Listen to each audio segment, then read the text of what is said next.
Lane Kiffin is building an Ole Miss super team, and Landon Duckworth would be the first piece. We'll tell you how.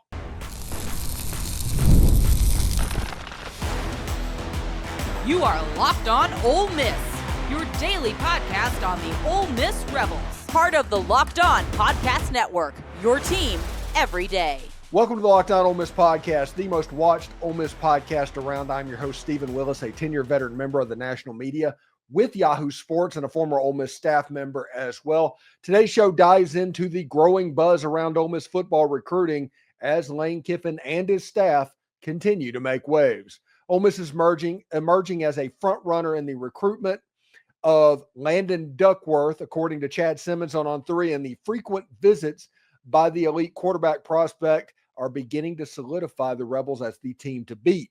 While there's still plenty of time before signing day, all signs are pointing towards Jackson High School's superstar signal caller leaning towards the Ole Miss Rebels. But that's just the beginning. Now is the question is, who else could be joining Duckworth? We'll break down some of the key names in play, including a dynamic running back who could be the next major addition. Could Lane Kiffin be assembling a true super team for the class of 2026? We'll discuss that next and what the Rebel fans should keep an eye on. Remember, we're free and available in all the podcast apps and on YouTube. Thank you for making Locked On Ole Miss your first listen every day, and a special hello to the insiders and everydayers who make the show what it is. Don't forget to check out a second listen on the network. Chris Gordy at Locked On SEC, Corey Burton at Locked On Vandy offer even more perspectives on college football, the SEC, and yes, even Ole Miss as well. Today's episode is brought to you by FanDuel. Right now, new customers can get $200 in bonus bets when your first $5 bet hits. All right, we're in the transition 2 weeks before my surgery on April 16th, and what that means is we are going to drop down to one show per day. I know we are the hardest working group of people in the entire Ole Miss industry right now, but we're going to have to cut that back. The reason is I have to do some evergreen type shows. So we're going to do a season wrap up with Tim Thomas that's going to air on Saturday, and we're going to have Brian Smith come in on Sunday as the little weekend in between. But we are only going to do one show per day until, honestly, I get back from my surgery. We're expecting somewhere between 2 and 6 weeks of a recovery time. We'll see exactly how that works. Brain surgery is very unpredictable, and where they have to operate is right on the facial nerve. So if they hit it wrong, it'll be for a little bit temporarily to where I look like I have Bell's palsy or I look like the Joker.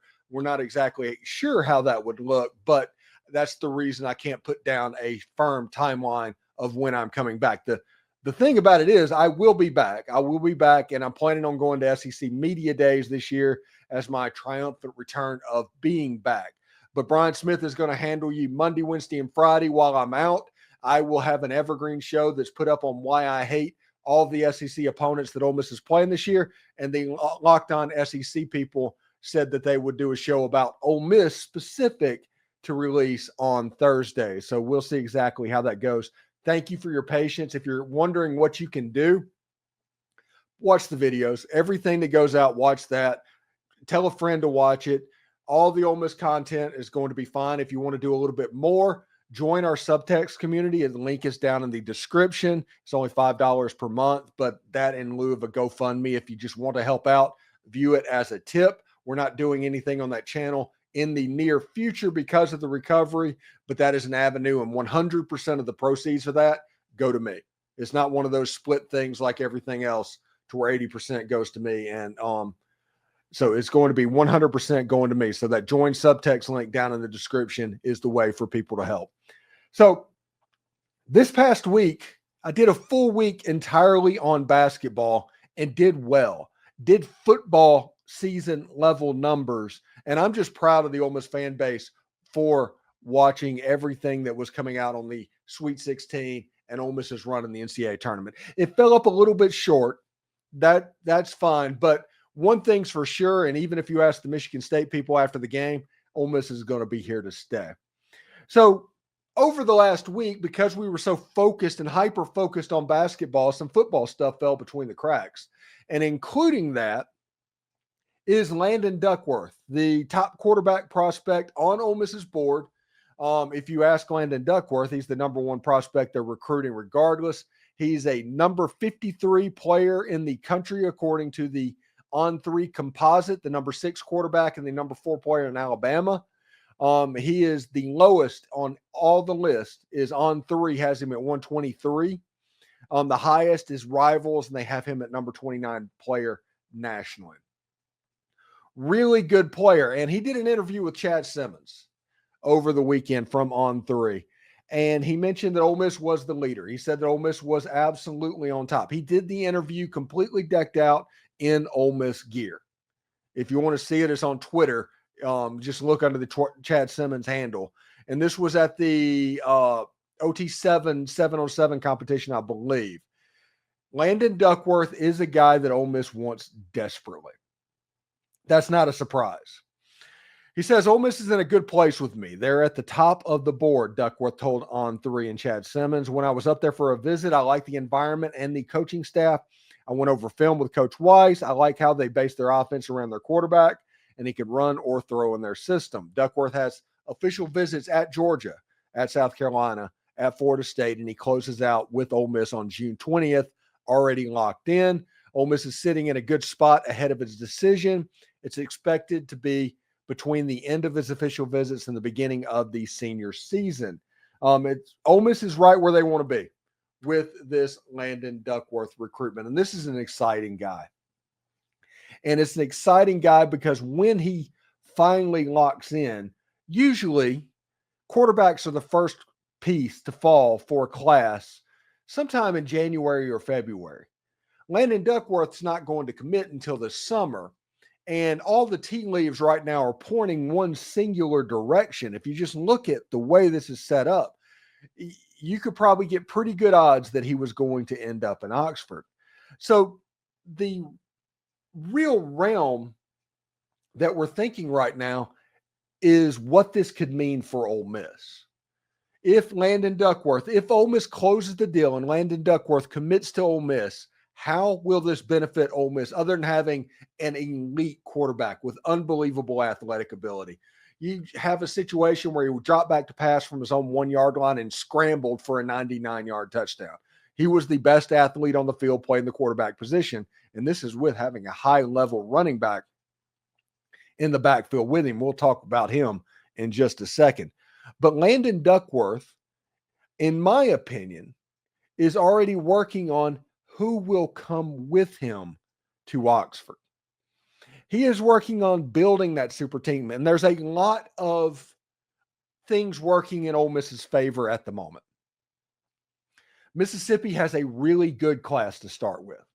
Tristen Keys, who was just in Oxford just the other day, I think he might have been there around the same time as Landon Duckworth. He was there as well. He is an LSU commitment, but I've talked to him about him multiple times, and this feels like a Caleb Cunningham 2.0 recruitment. I talked with Tristen Keys at the Under Armour All-American game, lit up a little bit talking about the offense at Ole Miss and what could happen. If Ole Miss makes a good offer, which Ole Miss traditionally is making competitive offers, they have a chance to get these really good players. Mississippi is currently on a high in their high school ranks as far as the talent coming out of the state. Now, Landon Duckworth is from Alabama, so this isn't his state necessarily, but it's going to be easier for Ole Miss to recruit high-level prospects outside or inside their own state than outside of it. When you look at a Tristen Keys, like I said, that looks like a Caleb Cunningham 2.0 recruitment. When you look at Ezavier McDonald, who I think Ole Miss is the leader right now for, he's a top 100 level wide receiver, and according to Shea Hodge, who is a Morton legend, has a chance to be the best player to ever come out of there. And that's a high school that had Deuce McAllister at one point, played running back for the New Orleans Saints.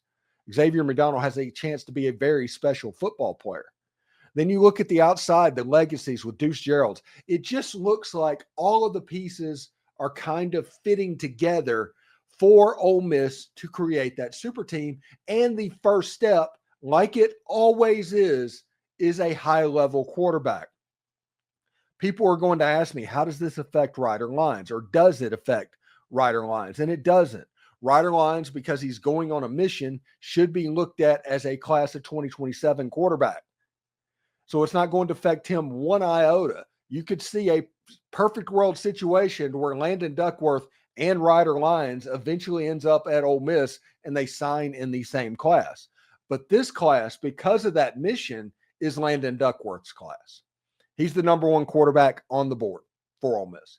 Ole Miss has told him as much. And if you look at the skill players that Ole Miss is recruiting at their disposal right now, see the different high-level skill players. Ole Miss has a chance to have an elite class this season. If everything works out the way that we think it could work out, especially with Austin Simmons and how that could look, this super team could be constructed at the end of the football season. You know, Landon Duckworth isn't the only elite talent from Jackson, Alabama. Ezavier Crowell could be the top running back in the entire country. And he's visiting Ole Miss next month. What does that mean for the Rebels? We break that down next. Listen, April's here, and FanDuel is giving you the chance to bet on the action like never before. Right now, new customers can get $200 in bonus bets when you win that first $5 bet. That's 200 extra bucks to use on everything from buzzer beaters to Cinderella stories and even who is cutting down the nets. I've got my eye on the Florida Gators in the Final Four. I think about how they have won their games to where other teams have had to play perfect basketball for 40 minutes. And if they let up for even 5 minutes, you lose the game. It happened to UConn. It happened to Texas Tech. So I've got my eyes on them. And Vegas has a ton of reasons for however they're going to look at the Final Four. And FanDuel makes it easy to back them all with spreads, totals, and game props.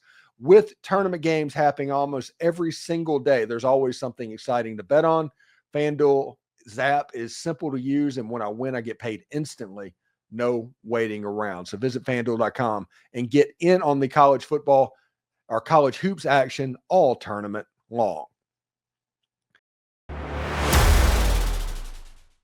So we talked about it. Landon Duckworth is the cream of the cream out of Jackson, Alabama, and everybody's interested in him because he's a quarterback, he's a high-level guy, and he is rocketing up the rankings right now. But he is not the only player in Jackson, Alabama. Ezavier Crowell is a running back out of Jackson High School. He's a 4-star. He's rated as the consensus 28th player in the country, the number 2 running back in the entire country, the number 3 player in Alabama. He's rated as high as number 24 on On3, as low as number 88 on 247. Rivals has him at 34. ESPN has him as 29. It's a high-level running back. He's a high-level running back, and we like to talk about him. Somebody that wasn't necessarily considering Ole Miss a month ago.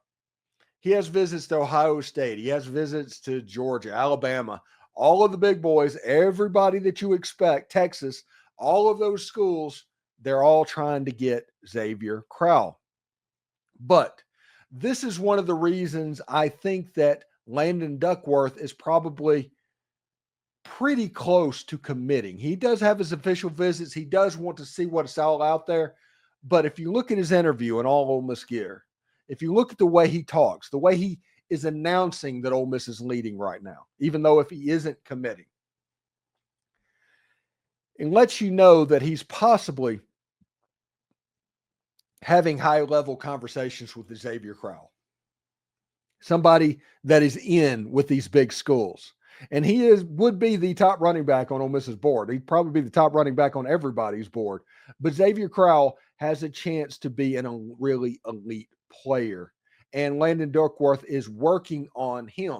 This is somebody that has a chance to be a 5-star running back, to go with a 5-star quarterback.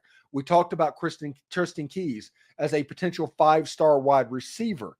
This is what I mean by Ole Miss and Lane Kiffin is trying to create a super team. And the first step of that is Landon Duckworth, because of the snowball effect that could happen with Ezavier Crowell, with Tristen Keys, with Xavier McDonald, with Felix Ojo, who is officially visiting Ole Miss. 4- and 5-star players, high 4 stars, 5-star players are all lining up to visit Ole Miss right now. And I think that's A, because Ole Miss is recruiting the heck out of everybody and their collective is really good at what they do. So they deserve credit in all of the beginning of this, but also because Ole Miss winning 10 games in 3 out of the last 4 years has gotten the attention of these players. The whole time that they were in high school, these high school players, Ole Miss has been known as a top 10, top 15 level program that's trying to get into a playoff that honestly everybody knows that they should have been in a year ago. And these players see that, they make it easier to recruit. We talk about a sliding scale in the collective. Let's go under this. I called this the era, the mercenary era of college football. I don't mean that in a necessary way. I mean in a bad way. I just mean it as what it is. Money has become the single most important thing in every recruitment out there right now. It just is. If you can get money, you want more of it. And that's what it is. That's why it's so imperative that the Grove Collective has their competitive offers and the other stuff has a chance to play ball a little bit. But when you talk about the sliding scale in programs, let's just discuss Ole Miss and Mississippi State for the time being and why Ole Miss is seemingly is getting easier and easier for recruitment. And Mississippi State, it seems like it's getting harder and harder. Mississippi State's working hard. They're getting players, all of this. This isn't one of those rivalry things. This is a top of the SEC versus bottom of the SEC argument at the moment. This isn't a Egg Bowl thing. This isn't a rivalry thing. It could be Alabama and Mississippi State for all he cares. But at the top, with these schools, with Ole Miss, let's say that would cost Ole Miss $500,000 to get a 5-star level player to Ole Miss. So let's say Felix Ojo, just for giggles. It would cost $500,000 to get him to Ole Miss, just made up a number out of thin air. In Mississippi State, to get into that same recruitment, to get him to pay attention and treat you seriously, it would probably cost between $1 million and $1.5 million. That is the sliding scale.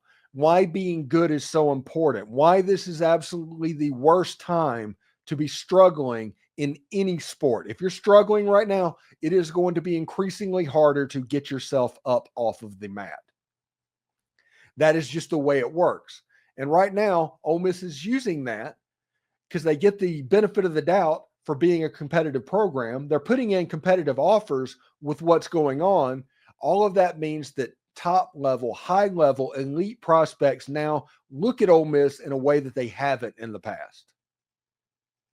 And as long as Ole Miss continues on this trajectory, the 10-win-a-year trajectory, which kind of blows my mind as somebody that grew up in the 80s and the late 70s, you know, right after John Forcade, my first Ole Miss game attending in person was Steve Sloan's last Ole Miss game. Thinking about where this program was after the 70s. Because that decade, Ole Miss should have just been winning because they're Ole Miss. After Johnny Vaught, there was this feeling of entitlement that developed in the fan base, and those boosters and those leaders tried to lead from that and kind of led Ole Miss into the abyss. And that happened in the 80s. Maybe we'll try one of Johnny Vaught's old players as a coach. We'll try that.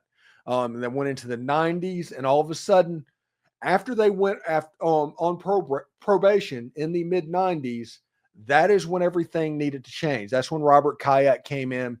That is when Tommy Tuberville came in, and they kind of changed the culture around Ole Miss, and that lasted for about 15 years.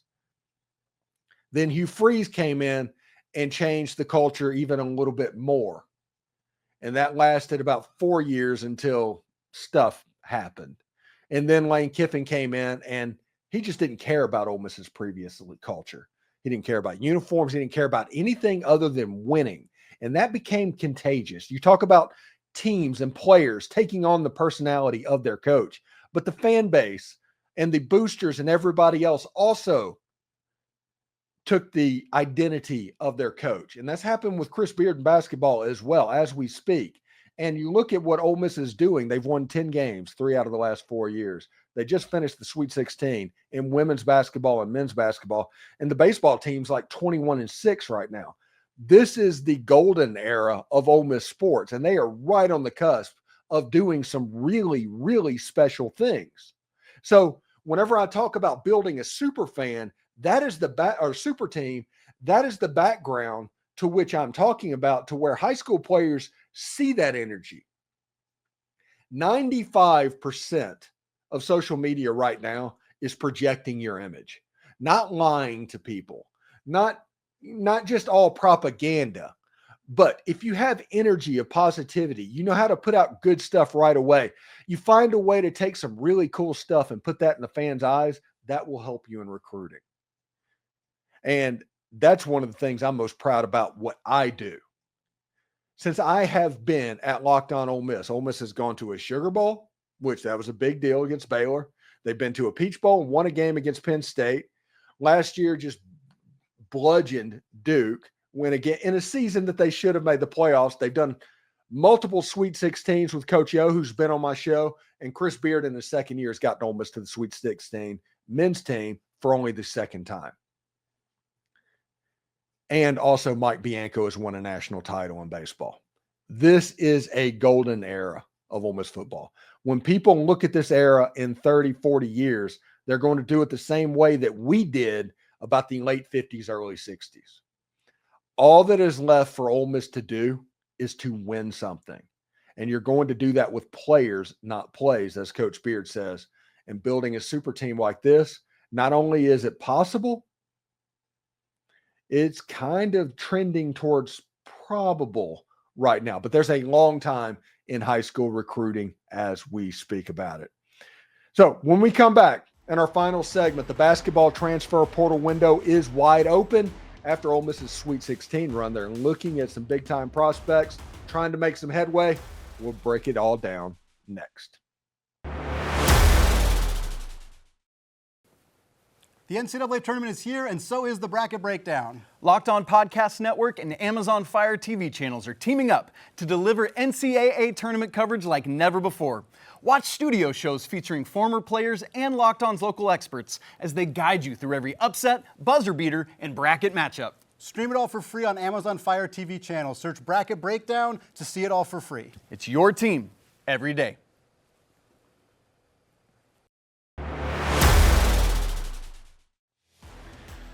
The basketball transfer portal window has opened, and Ole Miss is going after some pretty big names. And I'm pretty curious to see where they go, because they had 10 seniors on this roster.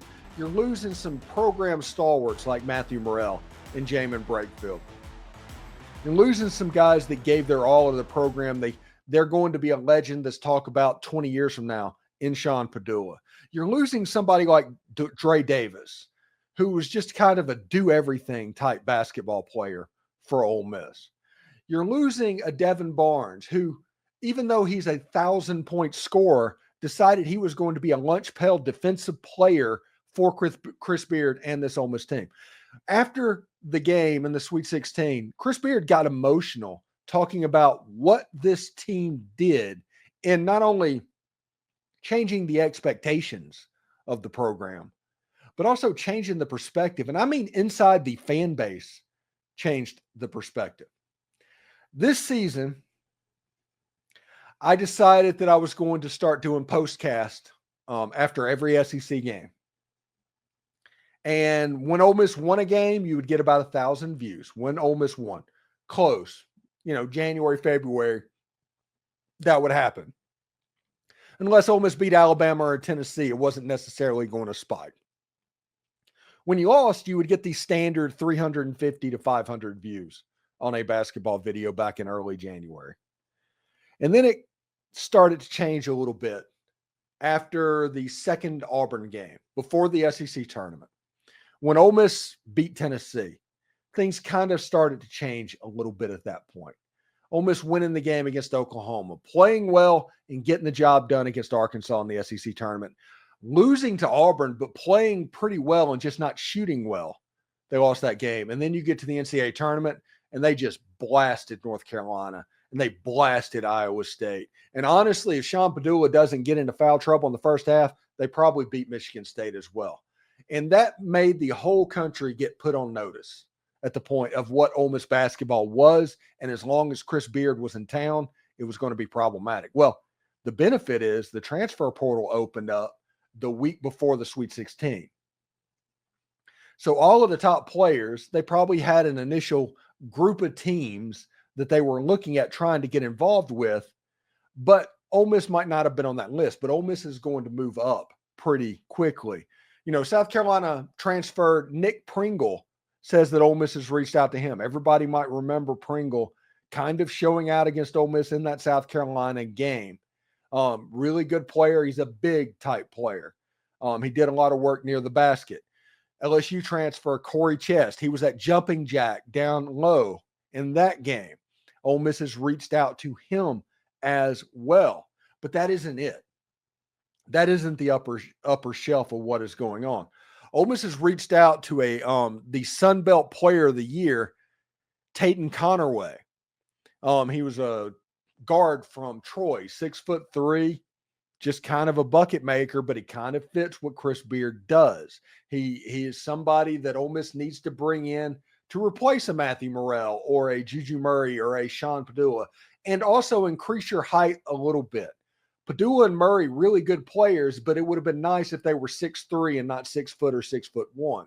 So we'll see exactly how that goes. Another player that Ole Miss is kind of in on at the moment is Jakari White. He's a guard from North Dakota State. Grant Nelson, the player for Alabama, transferred in from North Dakota State. He has been receiving interest from FSU, BYU, Bama, of course, Tennessee, South Carolina, Ole Miss, Illinois, Virginia Tech, LSU. Everybody is going to be interested. He is from the Orlando area, so you probably should not discount UCF or Florida State or even Florida if they came into the picture, because the way schools look at the Florida schools, there is an affinity for them, but he's from Orlando. He did score 27 points on Butler in December. He is able to get an extra year of eligibility because of that Diego Pavia ruling that we're already talking about. Some names are starting to trickle into the transfer portal as we speak right now. And over the next coming weeks and even months, you'll see a little bit more about that. Remember, Brian Smith is going to host the show Monday, Wednesdays, and Fridays starting April 14th for, I'm planning on 2 to 6 weeks in there. But I'm paying for him to do that for a month at the beginning. And he's going to do a show Monday, Wednesday, and Friday. On Tuesday, I'm going to have some evergreens talking about the Ole Miss football SEC opponents this season and why I hate them, why that game is interesting, stuff like that. And the Locked On SEC folks have agreed so nicely to do a show from their perspective on Ole Miss, specifically on Ole Miss. So we'll see what's going on. Clint Shamblin at Locked On Bulldogs, Chris Marler at Locked On Gamecocks. Should be a big deal of how they're viewing the Ole Miss game this season. Should be a lot of fun. Not necessarily for me, who's going to be recovering at that point, but I think some interesting content is going to be available for everybody. Remember, one show a day for about the next 6 weeks. Plan on that. And I'm going to try and get Tim Thomas on Saturday to give a wrap up on the basketball season and maybe talking to his contacts of what's going on. And we're going to do Brian Smith on Sunday talking recruiting. You're going to have all the recruiting information you can handle with Brian Smith kind of taking the reins while I'm out recovering from my surgery. Again, if you want to help out, if you just want to help out, go down below. The link is in the description for the Subtext community. We're not using it at the moment because of obviously what I'm going through in that, but that is $5 a month to do that. And I get every single penny of that. And that's just a way for people to help out that whenever if they feel like they need to help out as well. So we'll see exactly how that goes for everyone. And thank you for making the Locked On Ole Miss podcast your go-to source for Ole Miss sports. We pride ourselves on offering the most comprehensive perspectives, which is why we're the #1 Ole Miss podcast. Your support means the absolute world to us. Thank you for making Locked On Ole Miss your first listen. For your second listen, check out Locked On College Basketball with Isaac Shade and Andy Patton. March is here, about to be April, so be the most informed college basketball fan throughout the madness. Find Locked On College Basketball on YouTube or wherever you listen to podcasts. Hotty toddy, everyone. Remember, analytics is just the old English word meaning bad football. We'll see you tomorrow.